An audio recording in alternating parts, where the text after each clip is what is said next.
Hello, ladies and gentlemen, and welcome back to the Osint podcast. This is season 4, episode 10. I'm joined this evening by my co-host Osinttechnical, and we're also joined this evening by our guest, the legendary, if not mysterious, Spook. That is me.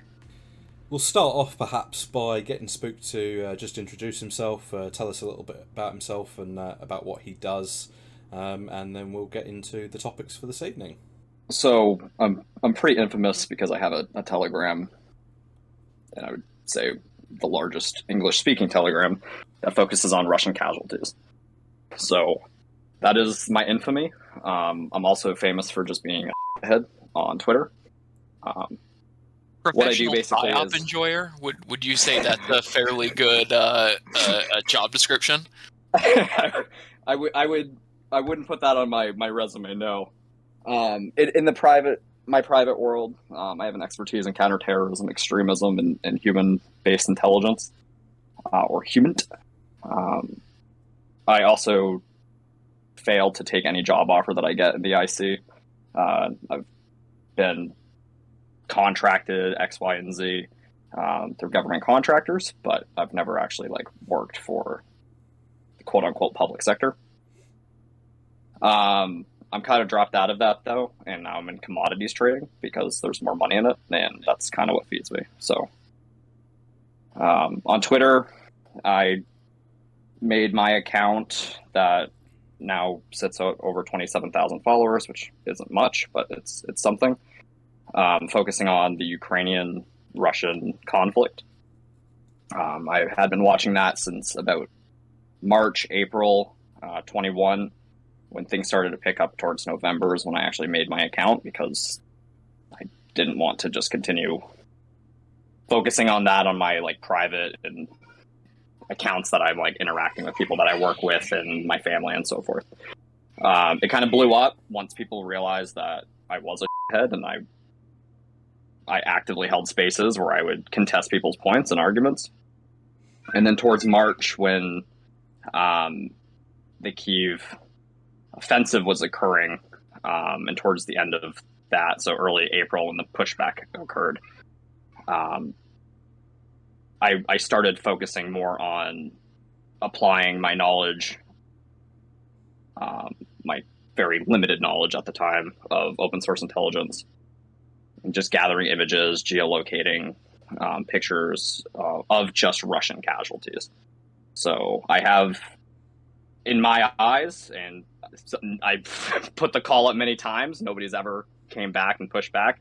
I am the only person, to my knowledge, in the world that has the actual true count of Russian casualties within Ukraine.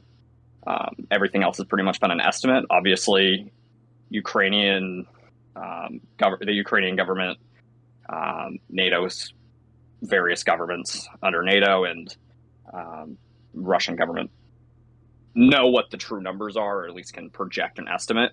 But I'm actually putting an open source twist on it, where I'm only confirming what I can see, which is very gruesome. But yeah, that's basically a little touch up on who I am and what I do. Yeah, no, that's super interesting, and definitely I think your role, at least in the community, has more evolved into one of I wouldn't say a policing, but more of that fact checking role that we've seen kind of sometimes be absent in general. Calling out BS where it lies. It is it is very, very interesting where that has gone. I think I wanted to roll this into a conversation at some point about the general community around Ukraine open source intelligence in general, and also the fundraising side of things, which I think we've all run into at some level, and I think we have all experienced some type of grift at some point, whether it be someone doing it for clout or just straight up scamming money for donations. But I think just in general, due to that sort of community nature, of how sort of social media accounts and people on social media have raised money for Ukraine. It has sort of left this a big area for not nefarious actors per se, but definitely scammers to operate in. I know you've talked about that before. Yeah, so there's three prominent, I wouldn't call them investigations because they're not serious, right? That I've actively been a part of. Like I touched on previously, I used to host Twitter Spaces, which is usually just a couple experts and then just a shit show of various people with different points and takes that think they're an expert on everything.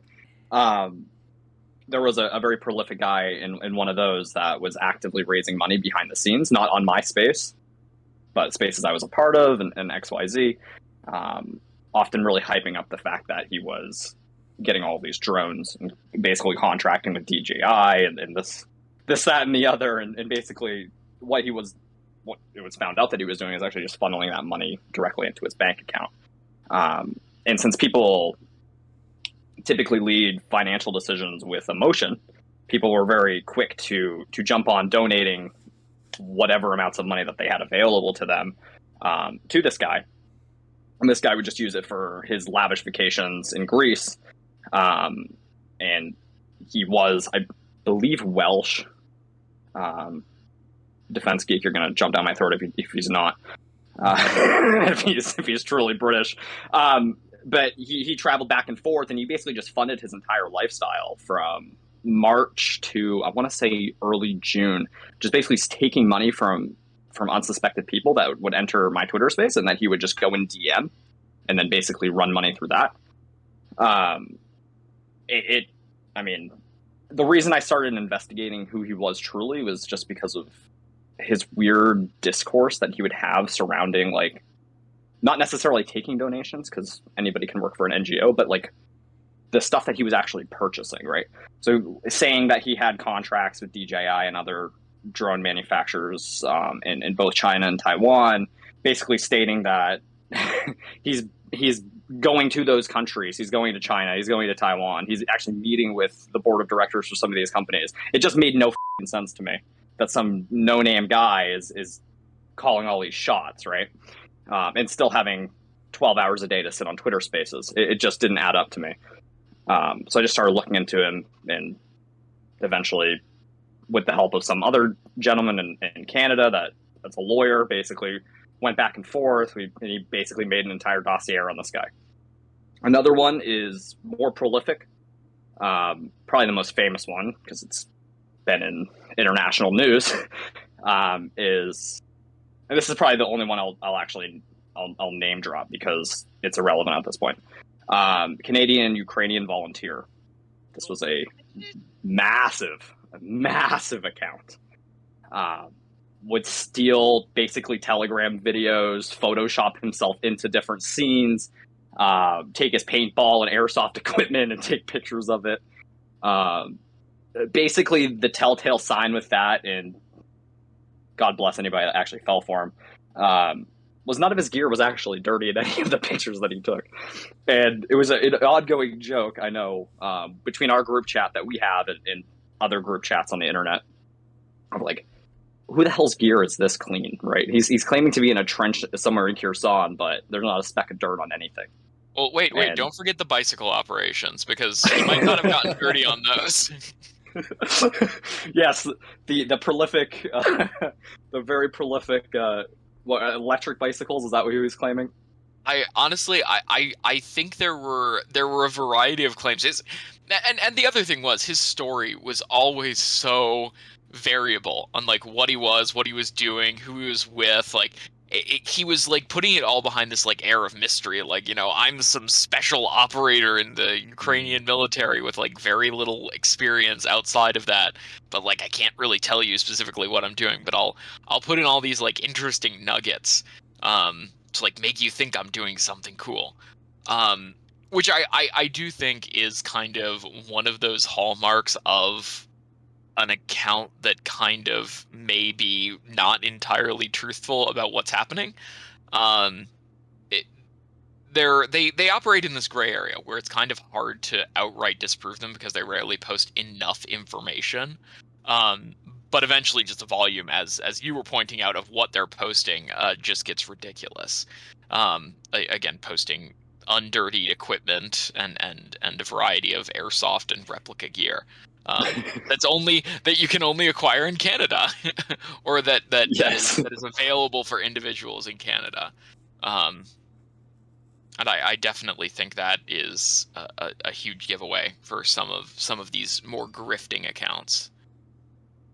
And I would basically I would call him the equivalent of the Osint QAnon. Like, he only dabbled enough information for people to like actually chase him, but as his clout increased, the more risk he made. It's classic falling to the top.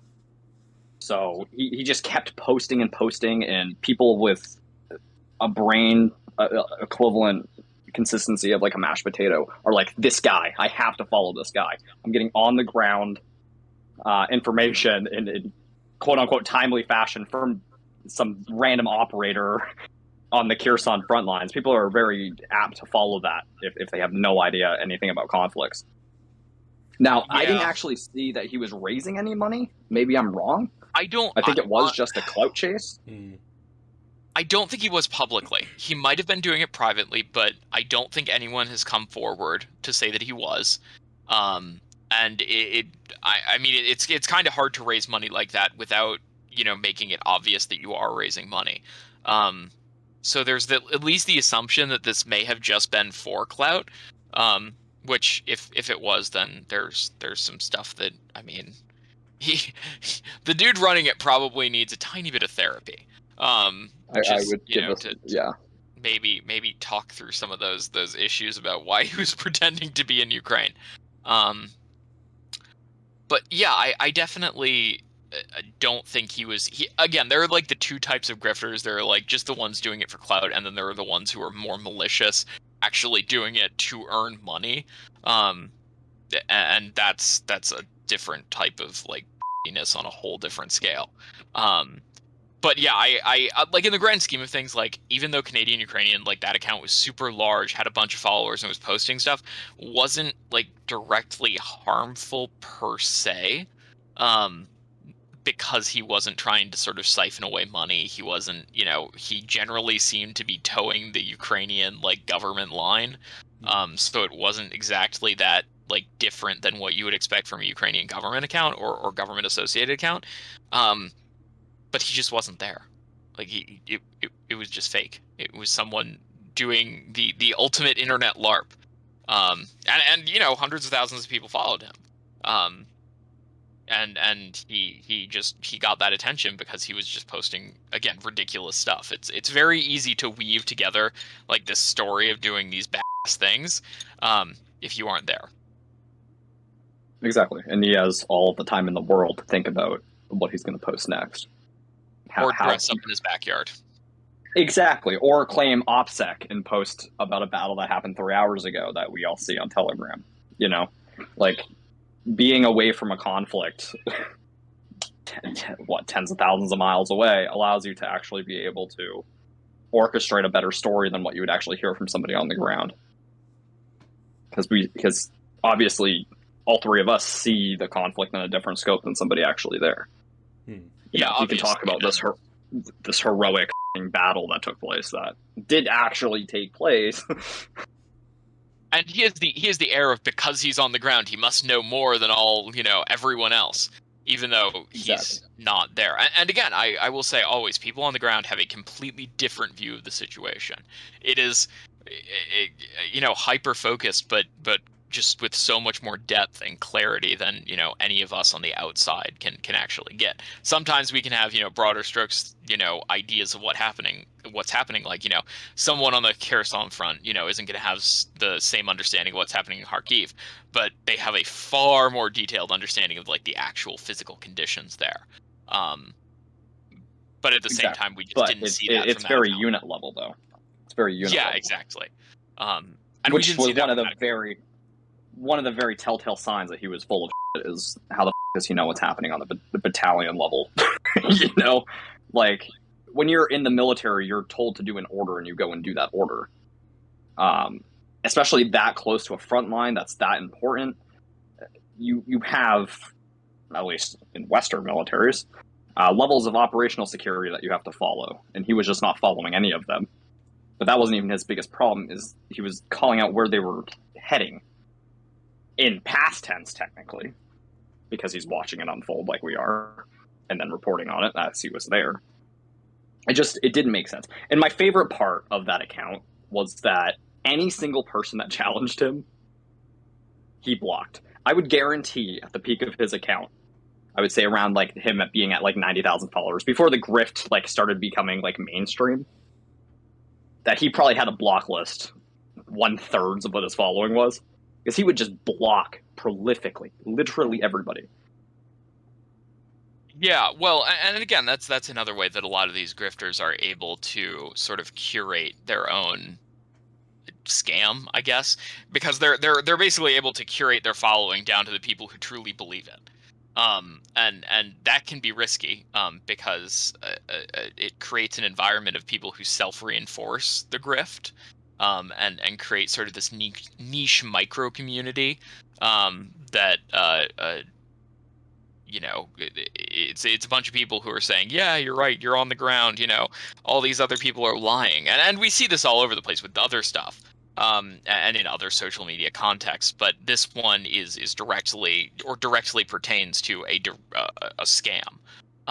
Though again, we see that with other things. This isn't exactly a novel thing or a novel theory or a novel practice. But it pertains to the conflict in Ukraine, and it's especially, as I said earlier, enhanced by the fact that a lot of the donations have been raised on social media. They have been raised to put together these fairly large assistance packages, and whether it be, you know, more civilian-based equipment or drones, or, you know, fundraising for some piece of military equipment, from a military contractor. We've seen that as well.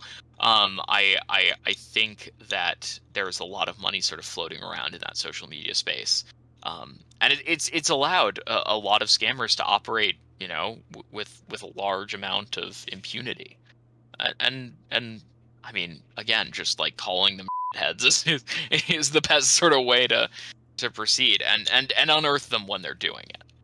That's another important thing as well. Yeah, and as we're recording this, there is another person that's basically under the gun, posing as a raising money, and again, raising money for their own bank account. I guess they were tied up with another person that was an active felon, and they were just basically, she was just selling in the name of the quote-unquote Georgian Legion, but really just funneling money into their own bank accounts. I guess they were caught about something else about a decade earlier, but it's the same shit. It happens all the time. It's just the constant churn. And to the listeners that are listening, and I know this isn't my podcast, I'm just a guest, but do more research when you're actually about to donate your money to something. Does it have a website is usually number one. It's 2022. If they haven't put a website together, probably not real. And I'm not saying I'm not saying that that's like a foolproof way, because it's definitely not. What their money is going to. If it's going to medical supplies, bandages, stuff like that, see the cost in relation to what is actually happening, right? If they're saying that a tourniquet is $60 when you really can go and buy one for $10, you'll be good. You know what like you're donating to a scam at that point if they're claiming that it's going to be $60. So they're just going to funnel the rest of the money. Watch the paper trail. NGOs, at least in America and Canada, they have to be public with their finances upon request. They have to give you tax forms when you donate. That's another big thing. If you are going to donate to something that looks a little illegitimate, donate $1 or something. Donate like an illegitimate amount of money, give it to them, and then see if they give you the tax documents that they're required to give you. Search them in NGO databases. These are all things that you can do to try to alleviate conflict scamming on a personal level, if you are going to donate. There's plenty of organizations that are doing good and assisting people on the ground and so forth. Another big red flag: anybody that's claiming that you're donating to give weapons, put that money back in your pocket. You cannot donate weapons or anything that can cause bodily harm. I know that's a fact in the UK. I know that's a fact in Canada. I know that's a fact in the United States. So anybody that's claiming, hey, if you donate this, I'm going to give this amount of weapons or ammunition or anything that can be deemed tactical, that is an immediate scam, an immediate red flag. Yeah, and it's sketchy at minimum. We have seen some larger scale fundraising attempts to like fundraise a TB2. Though most of that, what ends up happening is Bayraktar just donates the drone anyway, and has the money refunneled to legitimate charity efforts. I do recommend there's a site, and I'll link it below. It's called GuideStar. They are a company that was basically created to provide an openly, easily accessible database to see what companies or what nonprofit companies are actually doing to sort of where their assets are going, where they're putting it, where it's actually going, what's happening with the money.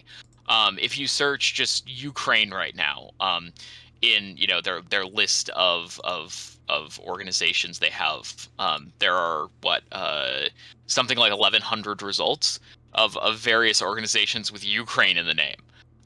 Stuff like Ukraine Orphan Outreach, other legitimate organizations that exist, and you can see the money that's actually gone in, the money that's gone out, what they've actually filed with real governments, or with various institutions, and it also give you warnings about if this organization seems very sketchy, and there are a lot of them that exist out there who are registered but still don't seem to have the greatest background. So I always say, do your research on who you're donating to. Look at what they've done before. Just search their name on Twitter and see what people are saying about them. And don't let yourself get into this hole of basically just giving money to random people, because Exactly. that's a great way for that money to go to fund someone's lifestyle. Exactly. And to fund sort of random stuff they're doing. And if they quote unquote are connected to somebody on the ground, but they're not specifying who or what the connection is, another big red flag. And that is what this person in late spring, early summer was doing, basically claiming that they were connected to somebody on the ground, claiming that they were connected to all these drone manufacturers. And I don't know the exact amount of money that was siphoned off unsuspected people, but I do know that it exceeded $15,000, because that's what I could gather from the people that actually came forward. And people that get scammed are embarrassed, right? They're embarrassed. So a lot of people, like when the actual dust settles and people are trying to like pick up what they lost, a lot of people don't come forward just in the name of like, it's embarrassing. Oh, I gave $500 to this person every month and they spent it on alcohol and drugs, and trips to Ibiza. Like, people don't want to come forward and say that, because it takes a lot out of them. And I know a lot of money was funneled to this person that just went down. A lot of money, far more money than $15,000. I can assure you of that. And I don't think it's going to stop. No, and it probably won't. Of course, it'll basically be whack-a-mole for a while. I do think a lot of these people eventually, government regulate or individuals from the government will come after them, and do something, hopefully, because of course, just alone the tax implications. I'm sure they aren't filing taxes correctly, And hopefully they are pursued for fraud, and there are proper steps to be taken, because people like this. I'm not saying there needs to be an example made of them, but it's something where it's not a new phenomenon, but it's definitely one that pops up with any of these sort of events, any of these sort of patterns. So yeah, we will continue to see it. We will continue to see new people popping up, and taking what is money that would otherwise be going to legitimate aid efforts. So this is a legitimate sort of drain on the Ukrainian war effort. There is that siphoning away by bad actors. And so just trying to track that down, and trying to deal with that is going to be important. Yeah, and I'll continue. But yeah, I mean, I think it's basically an overplayed record at this point. This happened during the Syrian conflict. This happened to some extent in the Georgian conflict. This is the first conflict that I would say, at least in the last 2 decades. I wouldn't count the War on Terror as like the most mainstream war in the Western eyes. And yeah, again, a lot of the Osint and stuff in Syria was more niche, and at least Osint stuff pre-2022 in Ukraine was also this sort of niche area of open source intelligence. And then of course the actual war in Ukraine sort of took that to another level.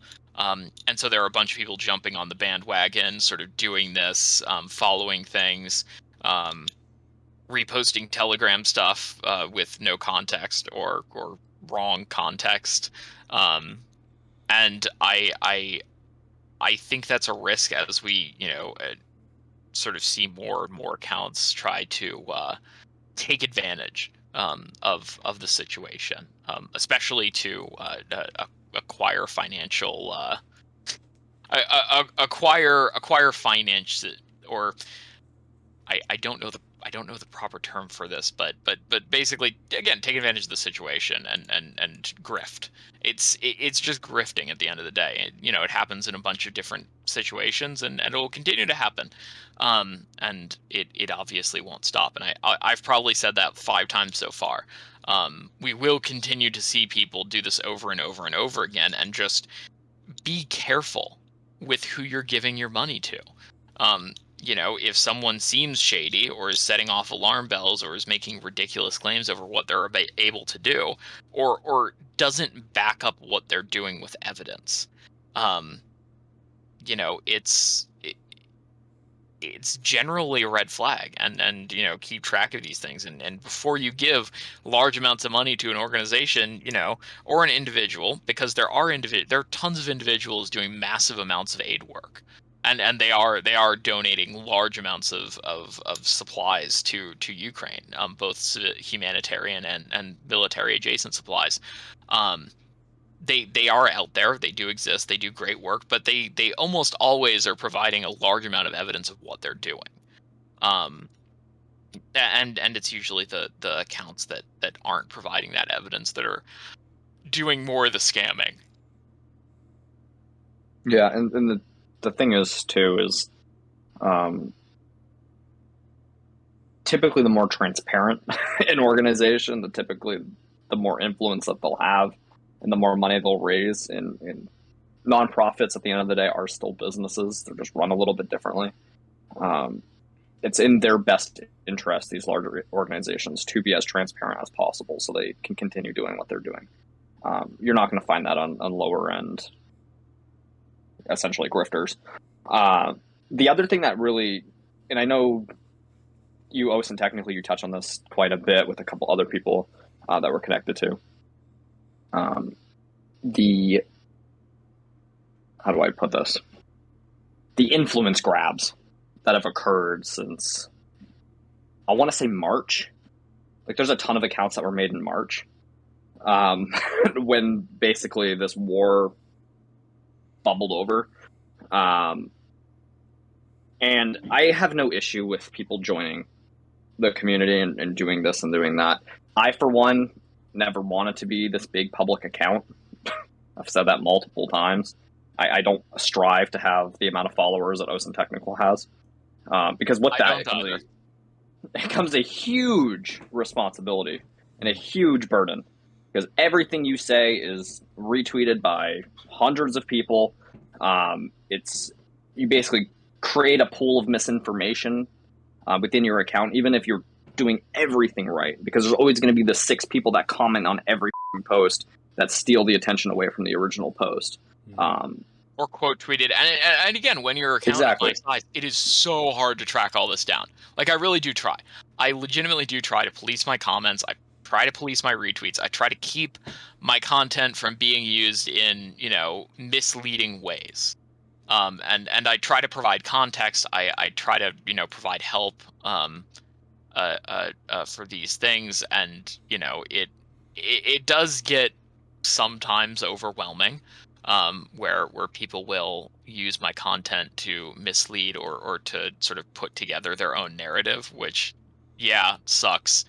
Definitely something I've tried to tamp down on, more recently. But as you said, there are a ton of great people who do great open source intelligence work, who have, just recently joined because they were interested. But there are also a number of people who fall dangerously close to that clout grifting, area, who have also joined recently, to sort of take advantage of the situation. And again, it's also, there are those different levels of what someone's motivations are, and you obviously can't look deep into someone's brain and see what they're thinking. They might have, the most legitimate and cleanest views and motivations, and they're a great person, but they still are posting misinformation or stuff that's blatantly false, or hyping situations up that are not as large as people perceive them to, like they're actually perceived as on like an international scale, or misinterpreting something, and it turns out to be something that's fairly dangerous when misinterpreted. And again, I think people underestimate how much their influence has on Twitter as a platform. I mean, it seems like the average everyday person gets a lot of their news from Twitter. They see a lot of what they're doing. I mean, a lot of people, even of all age groups, I would say, millennials or Gen Z gets their news from like memes and jokes and stuff. No, like everyone does. Like my Gen X parents or Gen X borderline boomer parents get a shocking amount of their news from basically memes on Facebook. And so it's, a lot of that gets laundered or generated on Twitter or on other platforms, and it spreads far more than you think it may. It's something that starts on Twitter, might go to Facebook, might go to Reddit, might go to somewhere else, might get repeated, might get quoted, and if you aren't sort of locking down on these things and not making ridiculous claims, and I've even fallen into that trap where like I'll put some context on something that I got from someone who's a subject matter expert, and I'll basically quote his content, and someone will take it completely out of context and spread it all over the place. And I think that is a dangerous thing, where that can get spread around and that can influence people's opinions. I mean, I have friends who don't even really follow what I do, don't even know. And they were, joke, or not even joking, but like were significantly concerned after the, quote, Russian missile hit Poland that, we were going to go to war, that like Article 5 and stuff. And, they weren't even sure what that meant, but they were terrified. Like they were genuinely concerned that we were going to go to war with Russia. And it was just based on information that was patently unclear. It was really just the AP. Yeah, it was just the AP, but it was also people who were repeating and who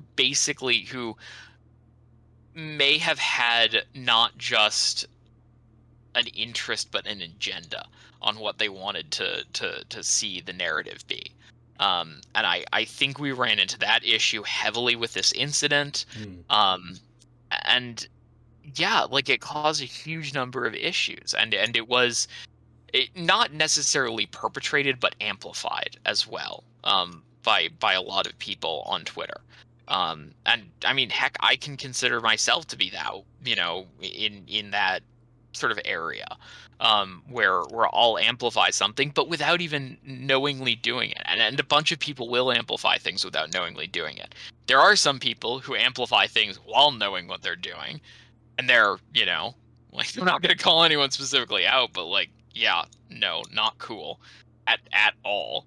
But I people really underestimate sort of how much influence they can unintentionally have. And I think you make a very valid point, particularly about that incident with the missile in Poland, because I seem to recall there were even a number of Ukrainian state Twitter accounts that were coming out and making comments that at the time couldn't be verified, but because it was coming from these accounts, a lot of people were taking it to be gospel. And as you say, the damage that had and the impact that had on global news and on how a lot of people perceived the situation cannot be understated, and was very, very dangerous. Mm-hmm. I think, so with that situation in specific, and this might be a polarizing take, and I'll touch on the follower thing right now before we get into that.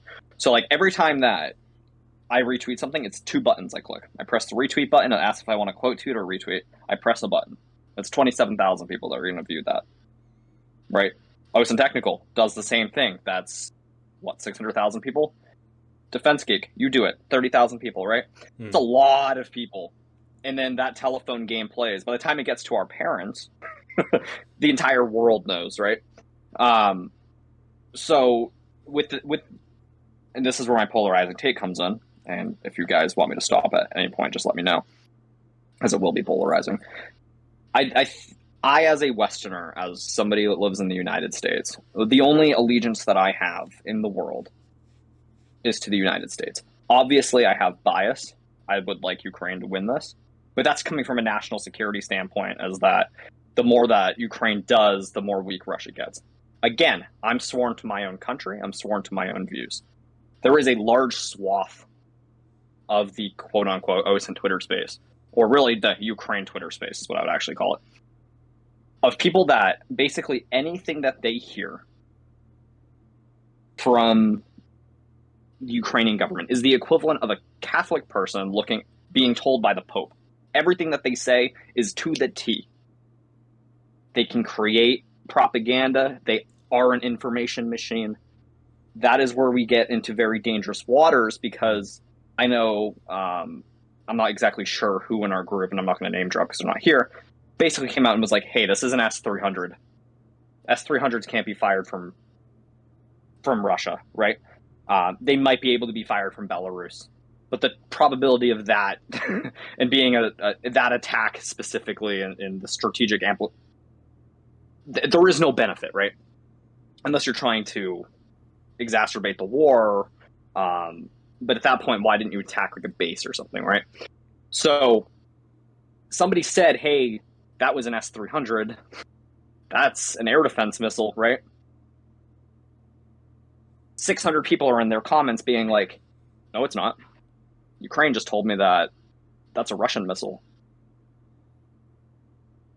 And then you have some halfwit at the AP that has his quote-unquote government source that amplifies that messaging as well. And by the time an hour passes, it was, I think, 1,400 hours here in the United States when that happened, I was literally eating like a late a late lunch / breakfast meal, and I'm looking at my phone, I'm like, oh, it's happening.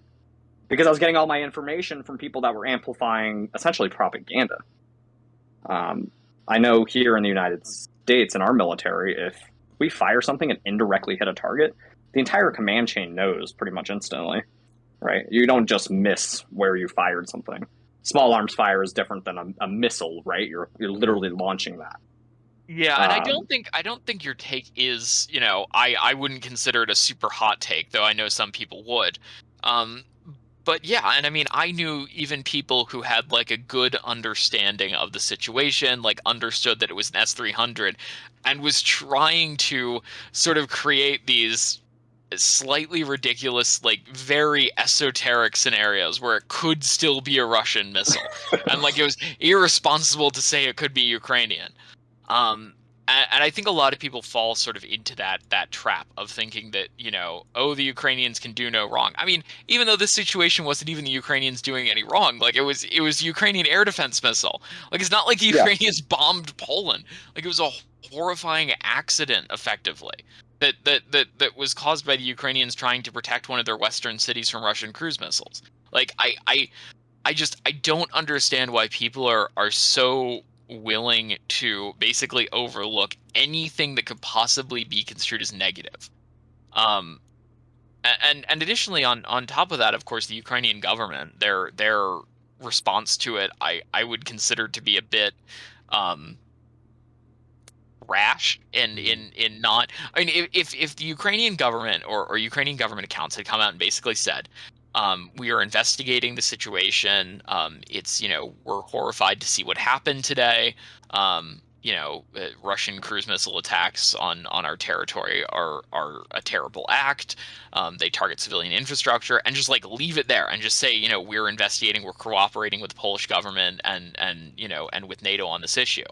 and Um, we send condolences to the family that we injured in this. You no, know, but they wouldn't even have to say that. They just have to say we're investigating. We're acquiring more information on this. Mm. Like they came out within hours after the incident saying it couldn't have been ours, Yeah. which just from the commander in chief equivalent of their country yes, at that. Yeah. I think the problem there is it hurts credibility, which is terrible. Um, but Yeah.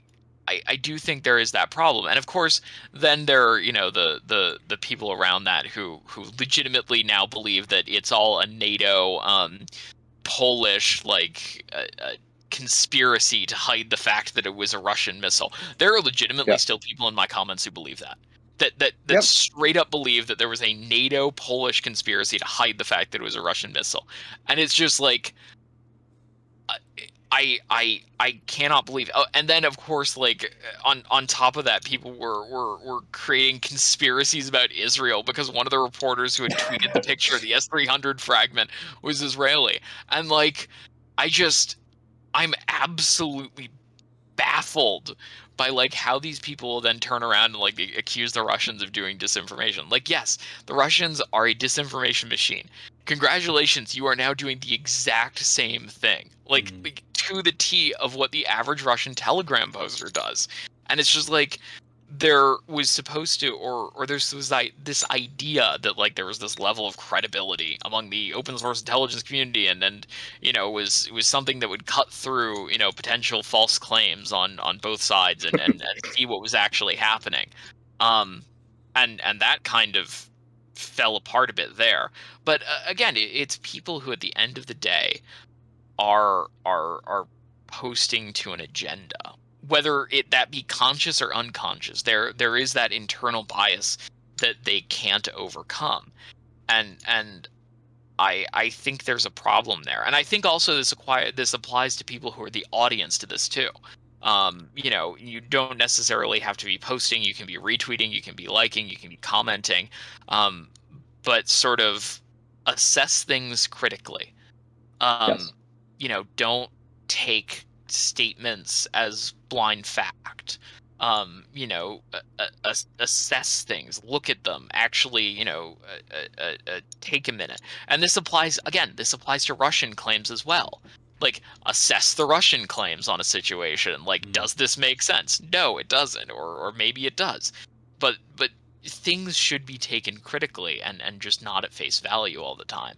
Um, And to and actually to tie into our previous conversation in this podcast, you will find the people that are there for clout are sharing information, and the people that are truly, quote unquote, a part of the general IC or have an IC background or understand how it operates are there to share intelligence with you, right? What steps are they taking? Are they limiting who can comment on their posts? That's the first thing I did after this event happened. I'm like, just FYI, everybody that's following me, I'm turning my comments off. I'm turning Well, quote tweets the off. other problem is a bunch of people in the IC community just don't talk about it. Like, they're just like, Yeah, just because there's the risk of saying something, you know, that gets exactly. you in trouble. Like, no one's going to voluntarily do that for some issue that'll probably be resolved in 48 hours by regular media sources.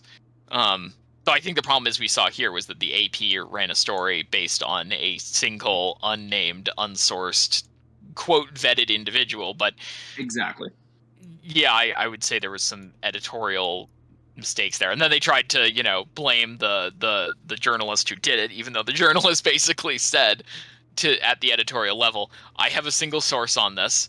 The source is vetted, but didn't say the claim was vetted, and they decided to run it within like 5 minutes. So I think there's definitely, yeah, and like the level of credibility there is horrible. Like, holy cow.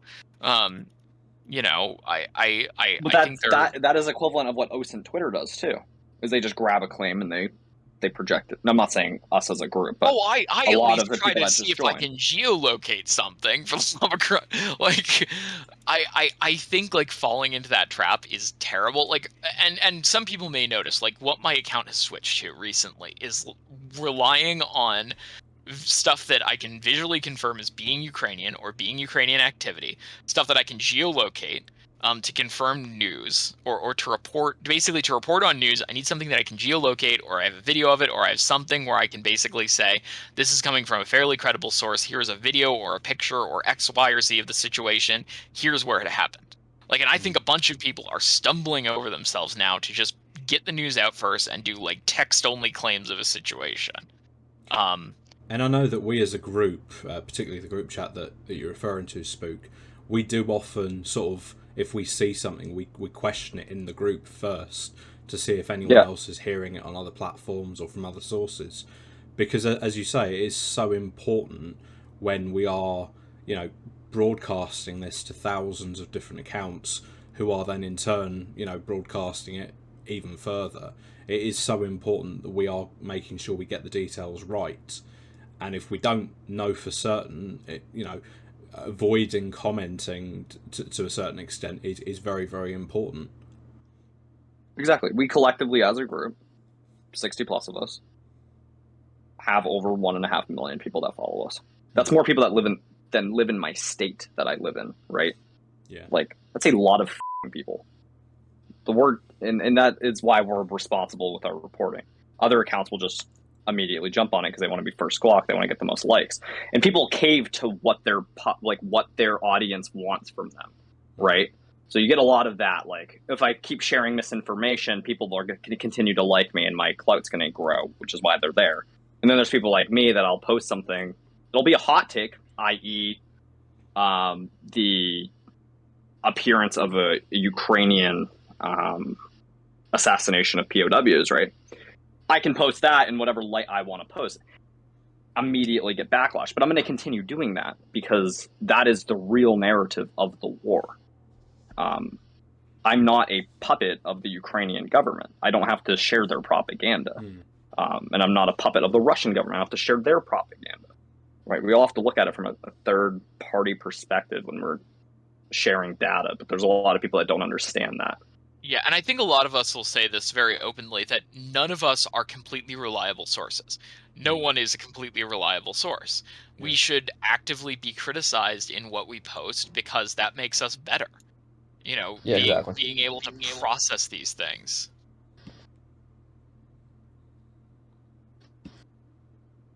Were you trying to say there's something there, Spook? My AirPods disconnected from my computer, but I have it back, so we're good. Oops. But I'm all set now. I'm back. But yeah, none of us are reliable. But that's how it works in actual in branches of intelligence agencies that actually analyze open source intelligence. There are no definitives in intelligence. Nobody is the end say on what happens. Everything needs to be focused on the actual greater picture not the single piece of intelligence that somebody's bringing. Again, that's the difference between intelligence and information, which a lot of quote-unquote intelligence accounts just share information. They don't actually share intelligence. They're not doing the vetting process that us three do.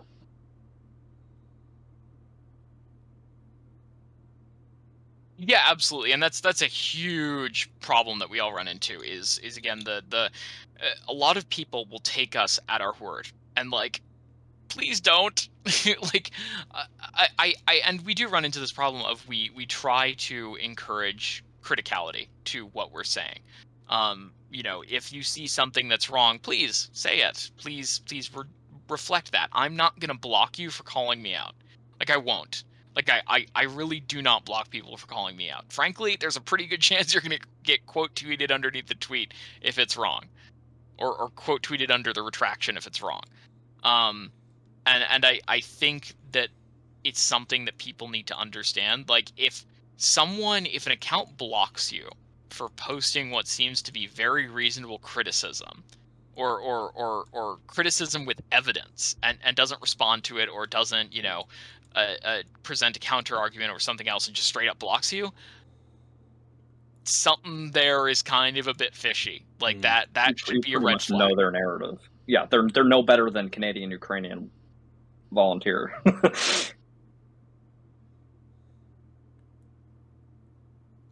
But then again, it's really what the motive is with accounts, right? Like, I know on Twitter specifically for myself, I don't focus on one thing, right? My expertise is in counting casualties when it comes to this war. I don't know what's happening in Kherson, right? I just go look at the ISW report or chime into one of your guys' analysis on it. That's not my expertise. I don't claim for it to be my expertise. Mm-hmm. If I'm sharing a piece of information that I can't corroborate and analyze and vet and verify, I'll put the infamous unconfirmed in front of it. But that is literally because it's unconfirmed. I'm just being a genuine human being, right? Like, I have one source on this. The source is vetted.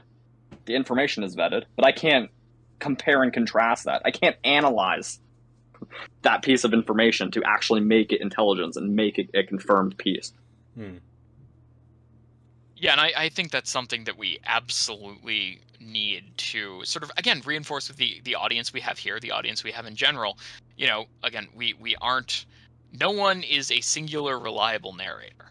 Like, there are very few people who you can completely trust as a reliable source. I mean, in general, it basically comes down to official DoD statements, basically, like, and European government statements on problems that happen within their territory. That's one of the big things, and again, it's another reason with the Ukrainian government statements, categorically saying it could have been a Ukrainian missile. There weren't any Ukrainians on the ground in the area in that amount of time. There's no way the Ukrainian government could have independently confirmed, through their own investigative capabilities that it wasn't or was a Ukrainian missile or what it was. And so that's another thing to think, critically on any situation. Could the originator of the information objectively know what the information is? Would they know it? Could they know it? And I think that's an important thing for people to remember is if someone is posting a claim, are they a reliable source? How could they have made that claim? What is their evidence? What background do they have to make that claim? Are they just posting a bunch of text and hitting send? Are they doing the notorious "I made it up" int? Which has become the most popular form of intelligence in recent months. And I do think it's important to consider that. There is a lot of variability there. And anybody that's doing "I made it up" int, I think you're missing the point. Not you specifically, but the people that are doing that. And B, you're tainting the people that we're connected to, right? Well, you're tainting everything. You're putting out a narrative. Exactly. That's, You're can be you're objectively making false. you're making our work useless. Because every contribution that I do specifically is to help somebody else out, right? I know that my work that I do on my Telegram is used by. I know it's used by. I know it's used by because I have them come to me, right? I have them ask me, "Hey, where the did you find this?" I am often first squawk on a lot of casualty imagery and stuff. But my information that I share is for the greater good. So when somebody comes in and posts something that they know is not real or they can't corroborate, it takes the integrity and the validation that we have created for ourselves, and it's chipping away at that, because they're going to one day be like, I cannot rely on Spook's content because there's 6 other accounts that are doing the exact same thing, but they're posting casualties from Syria. They're posting casualties that are Ukrainian, and they're claiming it's all Russians, right? Everything has to be for the greater good. You cannot taint other people's work for your own personal gain, whether it's clout, whether it's financially, whether it's trying to get a better job, whether it's trying to get press, whatever the reason is. You cannot do that and take away from the greater good of the work that we actually do, both in our private lives and the lives that we do publicly, and the projects that we host publicly. Yeah, and I think that's been something that's been particularly on our minds recently as a group, is the fact that, particularly for this group, as you say, the 60 or so of us who sort of we regard as the core Osint community, we don't really have a unified public face, and so to an outsider it does just look like a myriad of different accounts across the world. And unfortunately, as you say, some of these accounts that are spreading misinformation are sometimes viewed in the same category as the rest of us, and that does have an impact, as you say, on the way that our work is viewed. I know we've recently had a number of cases where some of our community members have been very important contributors to various studies and so on, and at times have not been quoted for the work that they've done, and that's obviously caused quite a lot of despair, I think it would be fair to say, among the community. But yeah, it's really, really difficult, because obviously we do have this issue of people who do claim to be Osint, who do claim to have sources and can't verify the information.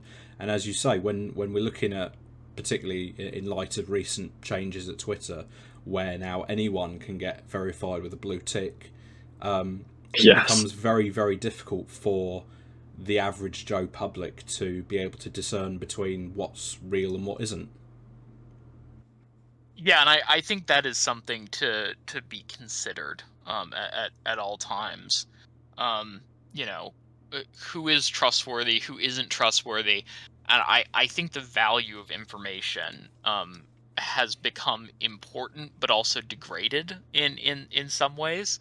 And I do think that's something to consider. Just where the information is coming from, where it is going. Obviously, and again, the Russians have done this internally repeatedly. They will deliberately release fake news to decrease the value of legitimate news. And so that can have immense impacts on the quality of work that's happening when, purposely or even unintentionally fake narratives and evidence, those things are being released that can cause immense damage to the objective truth. And the objective truth takes a long time to figure out, and when people are racing to sort of be the first one with the news, it's hard to figure that out. Sometimes you have to wait for videos, you have to wait for footage that confirms something, you have to wait for extra pictures, you have to wait for someone like me or Spook or any of the dozens of people who do geolocation work. Shout out there are so many people, honestly it's hard to shout out individuals. Go through who we're following. Yeah. At Geo Confirmed, great account that sort of collates that. But that takes time to do. That takes time to work out. That's something that can take hours or even even longer if you're trying to dig into extensive footage or extensive evidence to try to put together a timeline of something. But that's not the immediate news. That isn't the instant sort of snappy stuff that you're getting. Boom, boom, boom, boom, boom. And so sort of understanding that the first take isn't necessarily the right take is super important. And again, this is a side effect of that no objective news or no news is sort of objective or singular. It can be confusing, it can be obscure, it can, the information can be just not real. And we're not telling you all to see something and not take it at face value. Just look into it deeper. I follow a bunch of newsreel accounts that all they do is just post what's happening, right? And that basically can make it so I can focus my attention to where they're getting their sources, right? As opposed to taking whatever they're saying and sharing it, because oftentimes it's not real, or it's inaccurate, or there's more context. So dissect more. I guess is the there's not much I can additionally say on the subject that I haven't really already said. And of course, shocker, there's a ton of nuance. Huge surprise. But yeah, I do think it's super important to remember that every situation does have a bunch of nuance, and cutting through all the information and waiting for more information can take a long time, and it goes against some of the more Twitter level hot quick takes. I do think that is important. Was there anything else that we particularly wanted to discuss? Honestly, I think this has been a good collection and a good place to kind of leave this video on us complaining about Twitter and for the last open source 25 minutes. intelligence. Oh, you think it's been the last 25 minutes? We started talking about this an hour ago.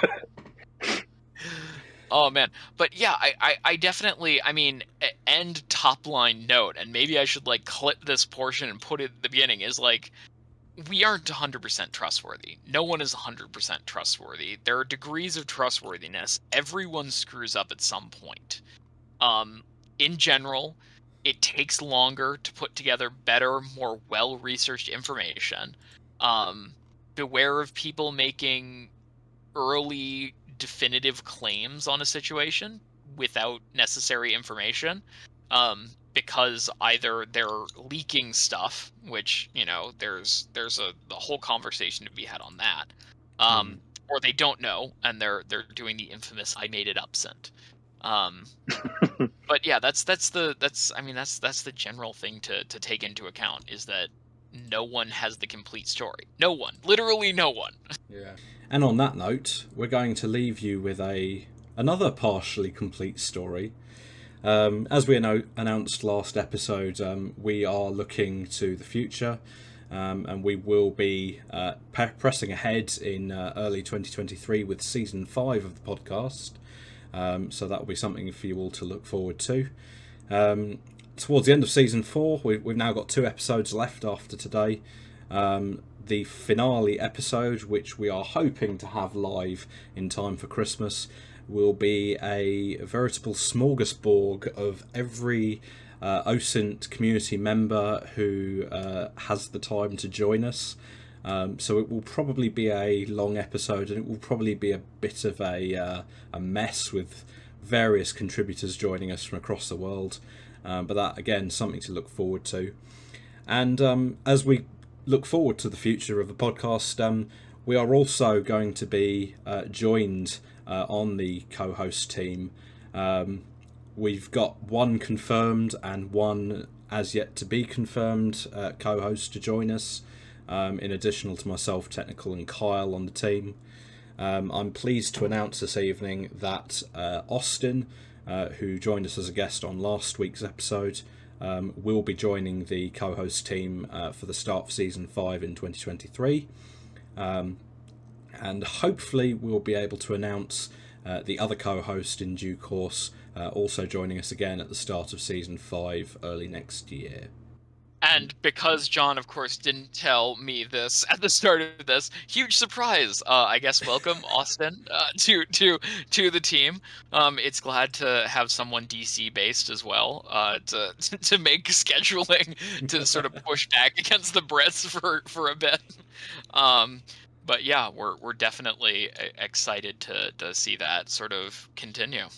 And on that note, thank you all very much for listening. This has been Season 4, Episode 10 of the Osint Bunker podcast, and we will hopefully see you all again in about 2 weeks' time.